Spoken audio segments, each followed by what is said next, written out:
fluida A dan berjarak L dari keping yang diluruskan sebagaimana eta kali A kali V per L. F adalah gaya yang bekerja dengan satuan N dan A adalah luas keping yang bersentuhan dengan fluida dengan satuannya meter kuadrat, dan V adalah kelajuan dengan satuan meter per second, dan L adalah jarak antara dua keping dengan satuan M, dan yang terakhir ada eta adalah koefisien viskositas dengan satuan kilogram meter pangkat min 1 S pangkat min 1 atau Pascal second.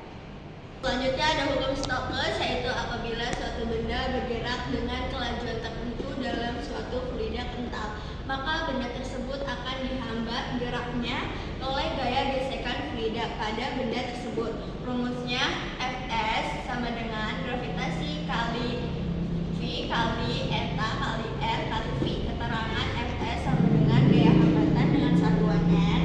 Eta adalah koefisien viskositas dengan satuan kilogram meter pangkat min 1 S pangkat min 1 atau Pascal. R sama dengan adalah jari-jari bola dengan satuan M.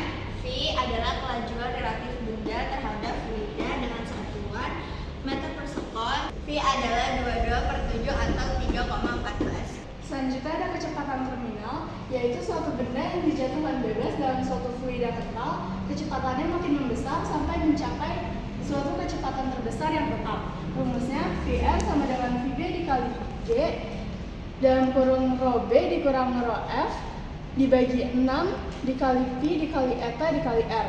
Untuk benda yang berbentuk bola dengan jari-jari R, maka volume benda VB sama dengan 4/3 Pi R pangkat 3, sehingga persamaannya VR sama dengan 2/9 dikali R kuadrat dikali G per eta dalam kurung rho B dikurang rho R.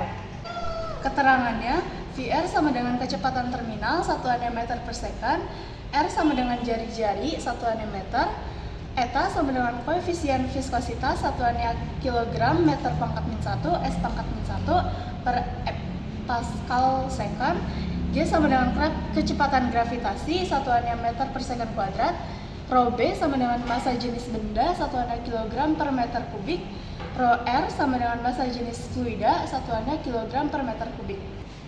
Oke, berikutnya itu ada contoh soal. Hitunglah besar kenaikan air di dalam pipa kapiler yang terbuat dari kaca yang berdiameter 0,6 mm. Apabila tegangan permukaan 72,8 kali 10 pangkat min 3 Newton per meter, diketahui tegangan permukaannya itu 72,8 kali 10 pangkat min 3 Newton per meter.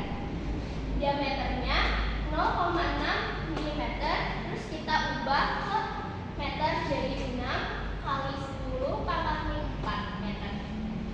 Karena yang dibutuhinnya jari-jari, jadi kita cari jari-jari dari diameter itu.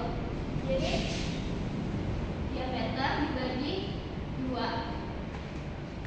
jadinya jari-jarinya 3 dikali 10 pangkat min 4 meter. Sudutnya itu 0 karena pipa kapiler terbuat dari kaca. Jadi sudut kontak air dengan kaca sama dengan 0 derajat. Massa jenis airnya itu 1000 kg meter kubik per meter kubik. Terus gravitasinya sama dengan 9,8 meter per second kuadrat. Nah, ditanya tuh H, yaitu kenaikan air. Jadi rumusnya tuh dari ini kapilaritas.